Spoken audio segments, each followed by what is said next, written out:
Good morning, good afternoon, good evening, depending on where you are listening to me. There are a lot of people who had commented on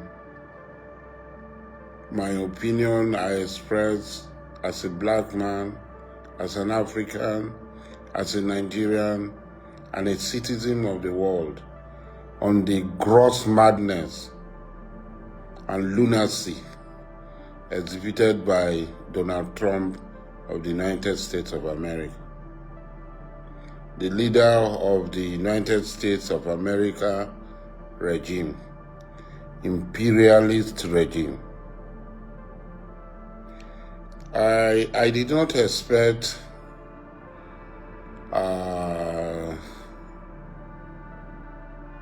to banter words with pseudo-intellectuals who parade toilet papers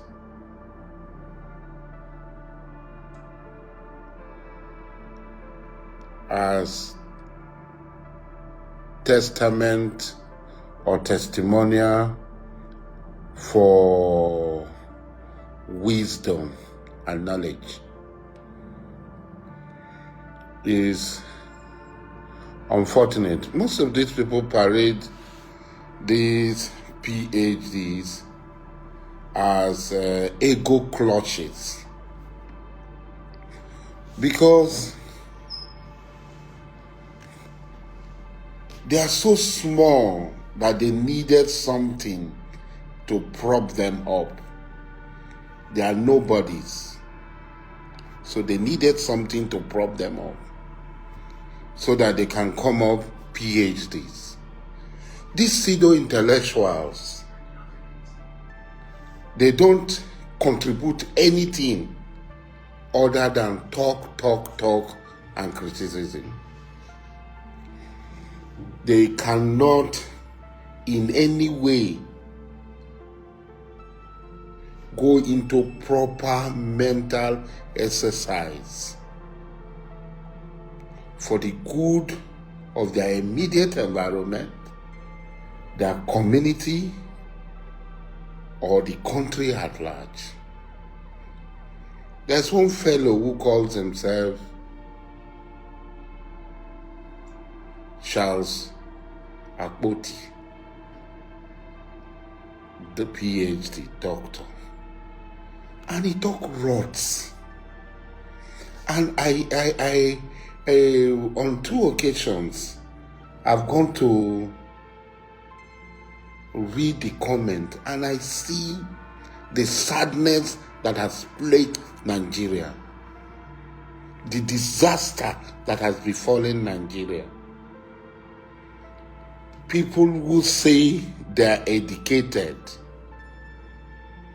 And what is this education? What is their contribution to humanity? What is their contribution to intellectual development, literacy, our economy, technology, science? In those days when you are talking about intellectuals, you can look at Professor Soke. He did not need to parade a PhD before you will know that Wole Soyinka is an intellectual. Chino Achebe, Cyprian Nekensi,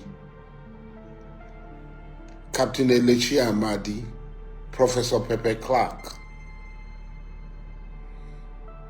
or Professor Wojabi,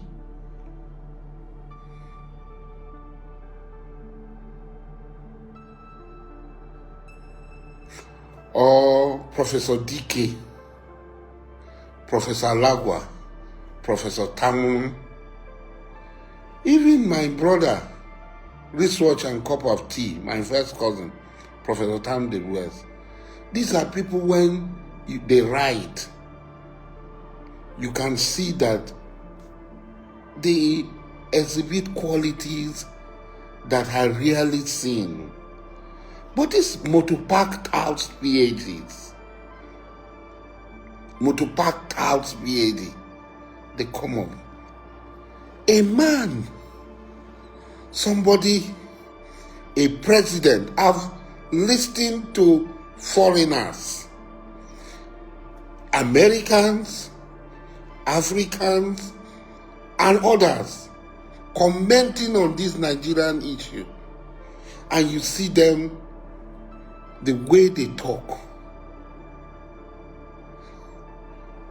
America does not have any moral right to dictate to any country in the world. These countries are sovereign countries. But this neo-colonialist leper, this imperialist bootlicker, can't see. Who is Donald Trump? Who the shit is Donald Trump? Who the shit is Donald Trump? Donald Trump came, called African countries shithole countries. And this thing, this motopark PhD,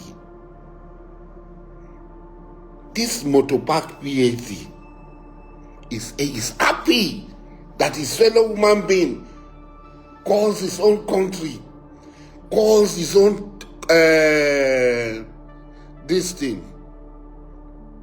his own continent, a shithole continent. He's happy.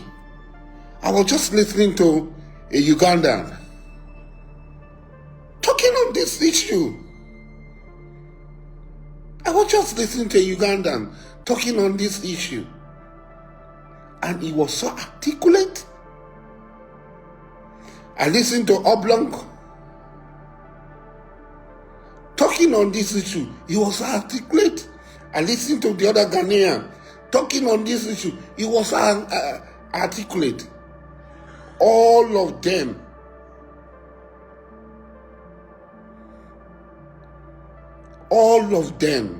Garuba, you are sick. Your country is a disgraced country. You people really need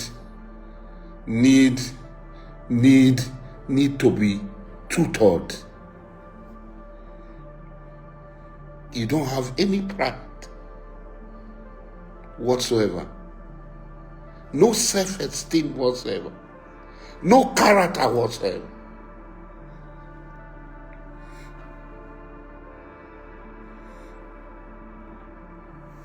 No, my beard, it was a mistake. These are foreign barbers. They are not used to trimming beards and so on. So they made a mistake. Even last time I was there, they made a mistake.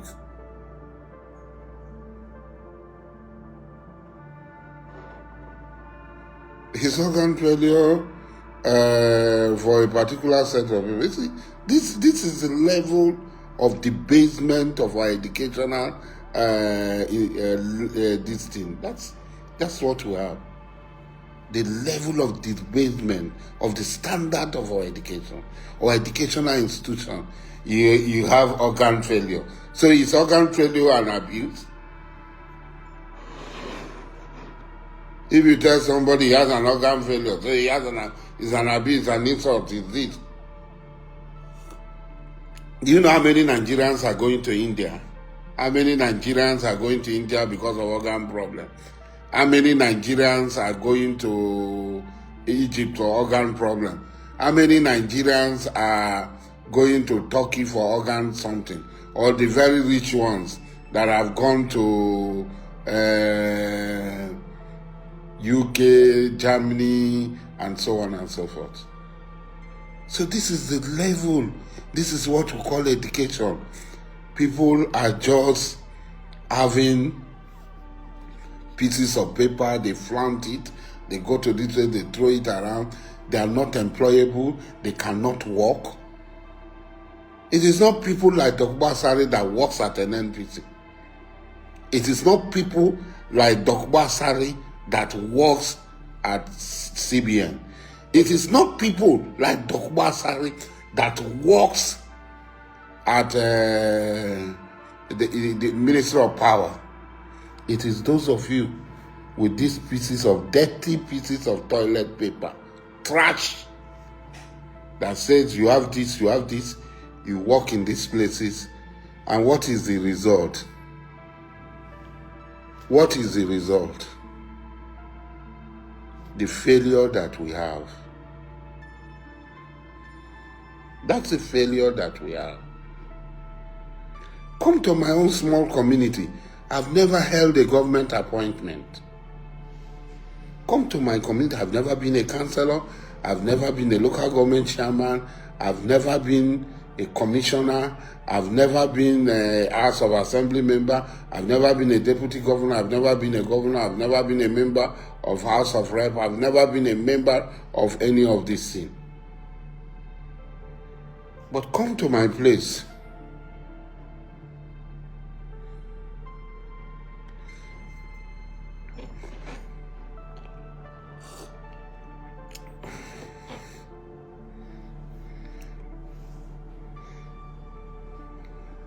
I don't know where you talk about feeling the pain of Northern Christians. I lived in Borno. I stayed at Gamboru Ingala. I stayed at Maduguri. 99%, 100% of my relations from River State and other part of Ijaw that were living in were Christian. Apart from Barrister Ibrahim Mark, who was practicing in Maduguri then, there was nobody from my area who was a Muslim. So I traversed custom market everywhere. All the people that I meet are all Christians. I never met any Christian that had problem. All the period I stayed in Borno State. Some of my relations were even pastors. I was going from the house of one relation to another, eating from the house of one relation to another. Because my friend Abubakar Imam, who was the registrar of the Sharia Court of Appeal, and who later became Grand Qadi. The food they cook is not the type of, so most time I go out, I eat among them. I never saw one Christian molested all the days that I was there. All the years that I was there learning Islam.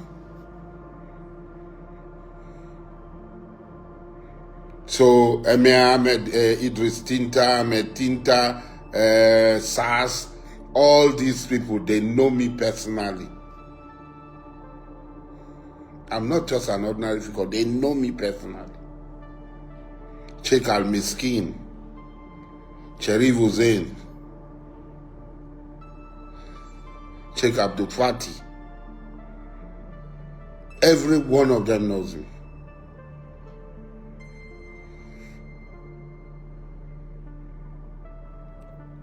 I go to Goza. I go to all these places. Not one person. I did not. In every house I go to, when I go to all these other places, all these people, apart from maybe among the Chuarab, these other people, in all their houses, Christians and Muslims interact freely. So, I did not see. Even Yusuf, he was at Indimi Mosque in GRA. He was a teacher. He was a madrasa teacher at Indimi Mosque. We used to argue on Hadith. We used to argue on Salafism, Al-Sunnah. We used to argue.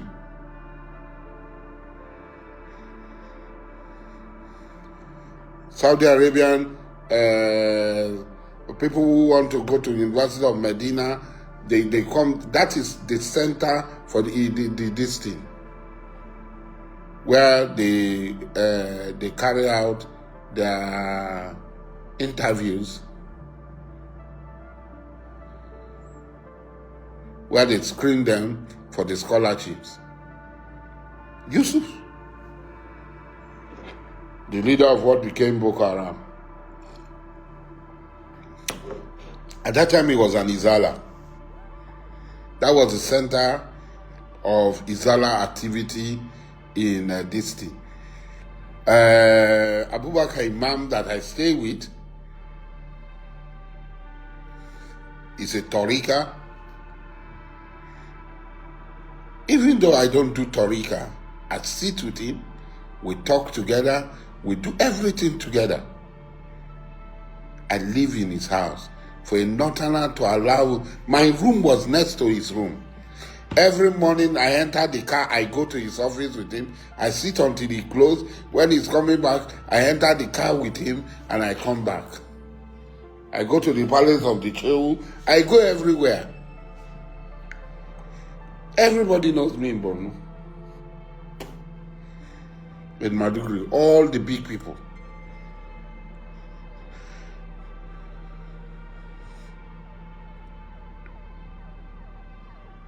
All the big people.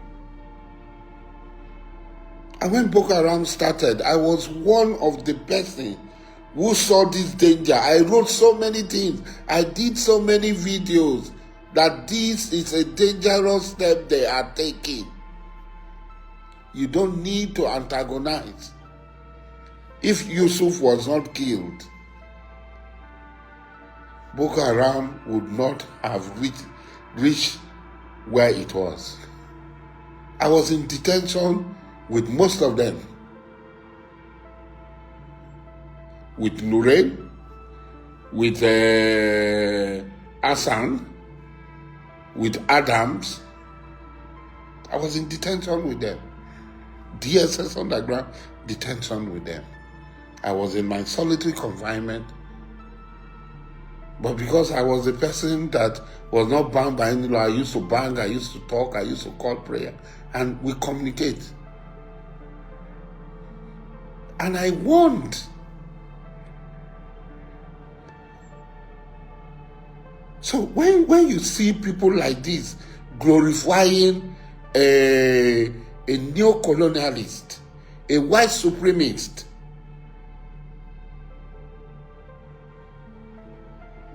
Donald Trump is this, Donald Trump is that. Wow. And he says he has PhD. Shame. I don't know where you got your PhD from. I don't know where you got. Dixon, this one is not my look. Oh. God Almighty. This look is 419. It's not my look. My trademark look is with my beard. I've kept it for years. My beard used to be up to like this. When I was in Madikli, my beard was like this. They call me Malangemu. Me Labaika. When I go to Saudi Arabia, I used to be Me Labaika. I used to lead people to go and do the Tawaf, do the Safa and Marwa, and then they pay me for it. All the Fulani people, they contribute money to where I stand in front of them, Labaika, La Uma, Labaika.